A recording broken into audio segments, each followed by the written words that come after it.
Olá, queridas e queridos, sejam bem-vindos ao vídeo de hoje, onde nós vamos falar um pouco para as famílias que têm um dependente químico em casa, como ajudar essas famílias a ajudar esses dependentes químicos. Primeira coisa é que você precisa entender e aceitar que a dependência química, ou seja, o vício em álcool, em outras substâncias psicoativas, outras drogas, é uma doença. A pessoa não é assim porque quer, a pessoa ela já entrou num processo de dependência mesmo, como a própria palavra diz, daquela substância química. Então, é uma doença e precisa ser vista como doença. A primeira coisa é essa, é uma doença que está aqui, né, no CID, o CID vigente hoje no Brasil é o CID-10, e ela está aqui classificada como doença. Então, é uma doença, né, com número, com código e tudo mais. Então, isso é a primeira coisa que você precisa entender. Para não entrar naquele jogo de desqualificar a pessoa, de criar a expectativa de que a pessoa vai conseguir, de que ela sozinha pode, de que ela não faz porque ela não quer. Não é uma questão de querer, é uma questão realmente de doença, tá? Então, esse é o primeiro ponto. Um segundo ponto importante é que você realmente separe o dependente químico da doença, ou seja, tratar aquele familiar com carinho, com amor, com respeito, sim, né? É claro que você não vai ficar de boa com ele, né, nos momentos em que ele é agressivo, em que ele faz alguma coisa que de alguma forma lesa a família, lesa você, né?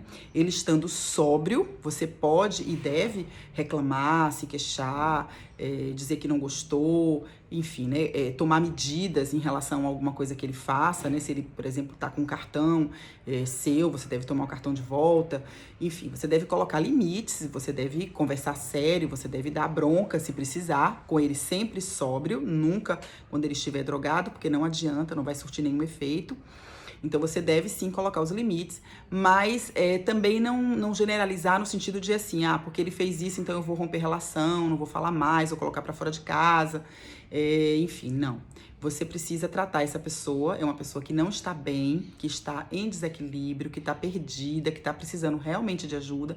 E aí eu te digo, não desista dessa pessoa e não hostilize essa pessoa. Porque se você hostiliza, se você agride, se você maltrata, se você desqualifica, se você abandona, você vai estar jogando essa pessoa mais ainda para a droga, né? Então você precisa dar carinho, dar atenção, ter cuidado, como eu disse, separar a doença do doente. A gente, né, ouve na Bíblia, né, que Jesus não apoiava o pecado, mas apoiava sempre o pecador. Então a gente não vai apoiar os erros, a gente não vai concordar com aquilo que ela está fazendo. Por exemplo, um erro muito grande que as famílias às vezes cometem é pagar as dívidas no traficante, porque ficam com medo das ameaças dos traficantes, que são reais mesmo. Mas nessa hora, uma coisa importante é você aproveitar para oferecer ajuda, né? Dizer, não, eu não vou te dar o dinheiro para o traficante, eu vou te dar o dinheiro para você se internar numa clínica e fazer um tratamento. Deixa que o traficante a gente resolve depois. Eu quero que você se trate. Você quer sair, quer fugir da ameaça do traficante? Não vou te dar o dinheiro para pagar. Porque se você paga o traficante, você abre crédito para a pessoa no traficante. Então você aproveita aquele momento de desespero, de pedido de ajuda e você oferece a ela uma internação, por exemplo. E aí depois sim, você acerta as contas com o traficante para zerar tudo, mas isso quando ele já estiver internado, já estiver em tratamento. Se você, enquanto a pessoa está na ativa, né, tá usando droga, você vai lá e paga o traficante, você só vai estar abrindo crédito no traficante e ela vai continuar consumindo e daqui a pouco é outra dívida, outra dívida, outra dívida. E muitas famílias têm sofrido muito com a questão da dependência química, muitas famílias têm empobrecido, inclusive financeiramente, sem contar os comprometimentos para a saúde, né, da própria família, principalmente os pais. A família empobrece até financeiramente mesmo, né? São impactos muito grandes no emocional da família, né? Desagrega a família, enfim, é um sofrimento muito grande. É só as pessoas que não conhecem de perto, né, por vivenciar ou por serem profissionais que acompanham, né, casos de dependência química, como é o meu caso, que eu já trabalhei em centros de referência de tratamento de dependentes químicos, já lidei com muitos dependentes químicos. Só pessoas que realmente não conhecem essa realidade para concordar, para apoiar, por exemplo, a liberação das drogas, né, a descriminalização das drogas, achando que isso aí vai resolver alguma coisa. Não vai agravar mais ainda a situação. Podem ter certeza, essa experiência de outros países que fizeram isso, que descriminalizaram a maconha, que liberaram o uso de drogas, né, isso acabou estimulando mais pessoas a usar, né, enfim, fez crescer a dependência química. Os estudos têm mostrado que os resultados não são positivos, não são ok, né. Procure se informar e pesquisar mais sobre isso se você pensa que pode ser uma solução para o país, porque não é. Na verdade, vai piorar ainda a situação. Então, é uma situação de muito sofrimento para a família, e a família, ela precisa, além disso tudo que eu falei, né, de continuar apoiando, de entender que é uma doença, de apoiar o dependente químico, de não favorecer, né, a droga, não, por exemplo, não liberar ele para usar a droga dentro de casa. É melhor que ele use aqui do que use fora. Você está favorecendo, você está facilitando. Então, assim, não favorecer, não facilitar. E para você se informar mais e melhor sobre isso, para você, inclusive, ser ajudado com relação a isso, existem grupos gratuitos, né, grupos de voluntários, que são os grupos Amor Exigente e os grupos Al-Anon, né, Nar-Anon, que são os grupos de narcóticos anônimos para familiares, o grupo de Al-Anon é Alcoólicos Anônimos para familiares, e o grupo Amor Exigente, que ensina você a exercer esse amor exigente. Quer dizer, você ama o seu dependente químico, mas tem um amor exigente, ou seja, um amor que coloca limites, um amor que diz não, um amor que direciona, que auxilia ele a se livrar da droga, né, a sair da droga, e não a ficar mais e mais mergulhado na droga. Às vezes a família toma duas atitudes que são extremas, e que os extremos nunca são bons, né? Que são extremas e que são muito negativas, que só pioram a situação, dificultam muito o tratamento. Uma postura é rejeitar, excluir, desqualificar, hostilizar. E a outra postura é super proteger, acolher, concordar, né? Favorecer, facilitar, dar dinheiro para comprar droga, deixa usar droga dentro de casa, paga traficante. Então, essas duas posturas de superproteção ou de exclusão não são a melhor saída. O melhor caminho é o caminho do meio. Você apoia, você ama, você acolhe o dependente químico, mas você não apoia nada que está relacionado com a droga. Você não favorece nada que está relacionado com a droga. E para você conseguir fazer isso, sustentar isso, você precisa, às vezes, de ajuda. Você sozinho não vai conseguir. Então, eu sugiro que você, familiar, principalmente pai e mãe, esposa, esposo, né?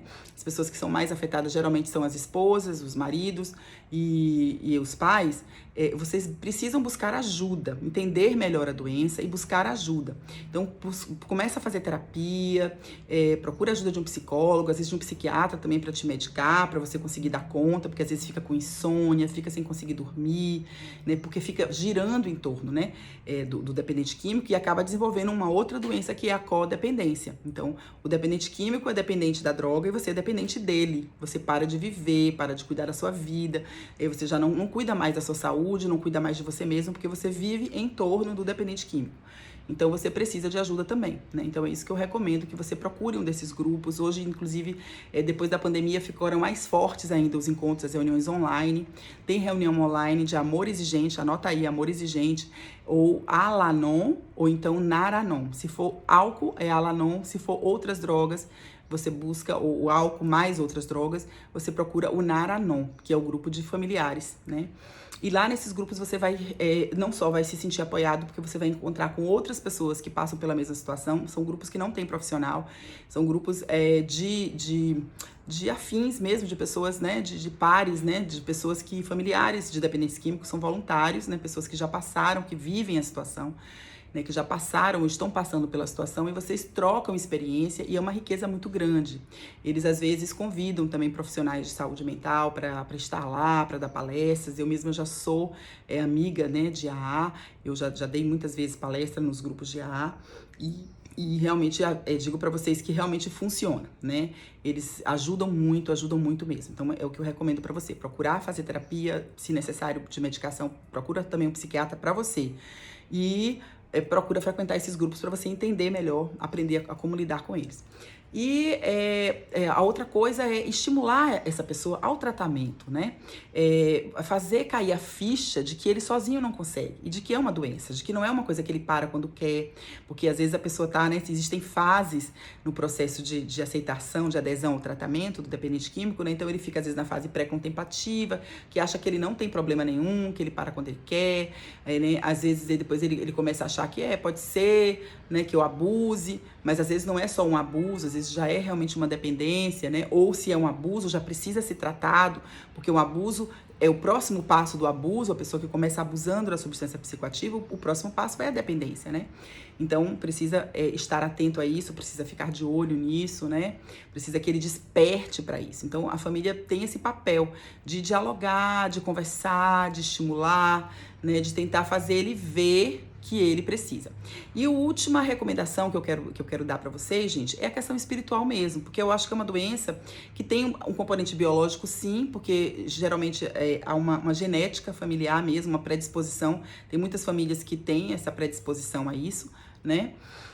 Que a gente pode falar de uma herança imaterial negativa, né? E até de uma maldição mesmo hereditária, né? Então tem esse lado que pode ser passado pelo biológico, né? Também é uma doença que também precisa de terapia, precisa tratar também das questões emocionais que estão envolvidas. Às vezes uma pessoa que tem, às vezes, outros transtornos mentais, TDAH, tem às vezes uma depressão ali associada, um quadro de ansiedade, então às vezes tem outros quadros ali associados, né, na parte biológica também, a parte também emocional, né, uma pessoa que, como eu disse, sofreu abuso sexual, ou foi rejeitado na infância, sofreu bullying, enfim, às vezes tem muitas questões ali por debaixo, né, a pessoa carrega às vezes sentimento de culpa, às vezes carrega inseguranças, então, né, tudo isso precisa ser visto e tratado, então precisa do psiquiatra, precisa do psicólogo, né, e precisa também da parte espiritual, porque tem questões espirituais também, né, primeiro que Deus é Deus, e Deus é o psicólogo dos psicólogos, é o médico dos médicos, e a gente sempre pode e deve recorrer a ele.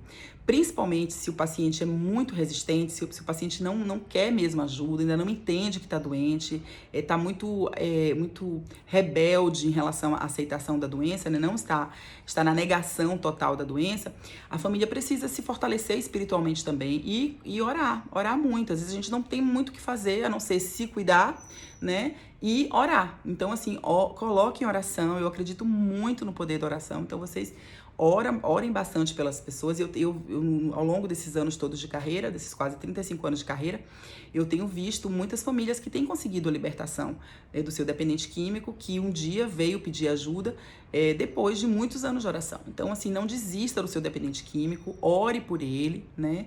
E estimule sempre ele, né, a se tratar, não desista de oferecer ajuda, né? Faça orações e, inclusive, orações até por ele, né? Se tem uma suspeita, se é um problema que existe na família de uma forma recorrente, né? Que você pode pensar, meu Deus, é uma maldição hereditária, sim, a Bíblia fala em maldições hereditárias, então é possível.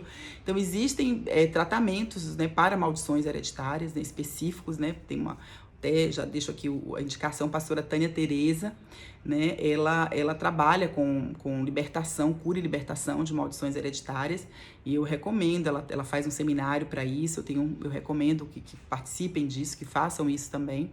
E não desistam, realmente não desista do seu filho, do seu marido, né? Não desista desse seu familiar que está na dependência química, porque é possível, né? Eu conheço muitos casos em que a pessoa que usava crack, né, estava inclusive vivia na Cracolândia e conseguiu se libertar e tá bem, tá seguindo a vida. Então é possível, sim, né? Por isso não desista, sabe? Não desista, persista e trate o caso nesses aspectos todos, né? Inclusive em termos de internação, porque normalmente a dependência química, num primeiro momento, é necessária a internação, né? De preferência voluntária, mas se não for possível, até involuntária, para salvar a vida da pessoa.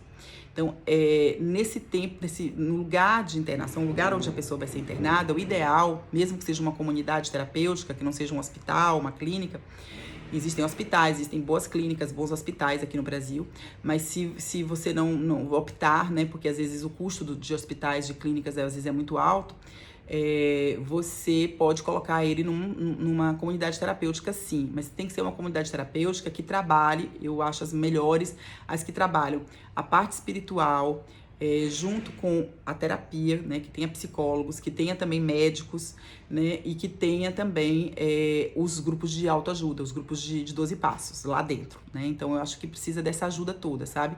É um somatório de coisas. Então eu acho que precisa que toda essa ajuda é bem-vinda e é necessária para ajudar uma pessoa a se libertar da dependência química. Então, essa é a mensagem final que eu deixo. Não deixe de se cuidar, não deixe de se olhar. Eu já ouvi algumas mães dizendo pra mim assim, claro, enquanto meu filho não sair das drogas, eu não vou cuidar de mim, eu não vou me levantar, né? Eu não vou voltar a olhar pra mim. E eu digo pra ela, olha, você tá destruindo duas vidas, a dele e a sua. Né? Em relação à vida dele, você não tem o poder, né, de mudar a vida dele. Você pode ajudar, auxiliar com essas posturas que eu tô falando aqui, com essas orientações que eu tô dando e que vocês podem pegar mais ainda nos grupos que eu indiquei.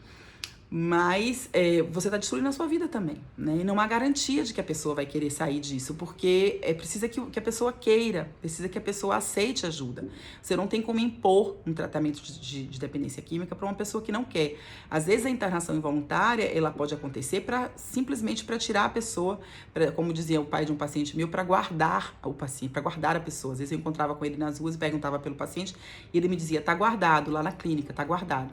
Então, às vezes, a família leva para uma internação involuntária apenas para salvar a vida da pessoa. Mas a decisão de sair daquilo, de se libertar daquilo, tem que ser da pessoa. A pessoa pode estar internada, se ela não quiser se libertar, ela não vai. Mas é importante que a família tente fazer alguma coisa? Sim. É importante que a família não desista e tente fazer alguma coisa. Até a internação involuntária, né, em último caso, né? Mas é isso, gente. Não vamos desistir dos nossos dependentes químicos e vamos torcer, né, para que haja cada vez menos famílias impactadas e sofrendo com a dependência química. É uma questão muito séria e que a gente torce, né, para que o mundo, que ao invés disso crescer, né, que isso diminua. Na verdade, a gente vê, inclusive, que tem todo um mercado por trás, né, facções criminosas, enfim. É uma coisa bem complexa, mas que a gente acredita que realmente uma forma, né, do mal agir e destruir o que há de mais precioso para Deus, que são as famílias, né?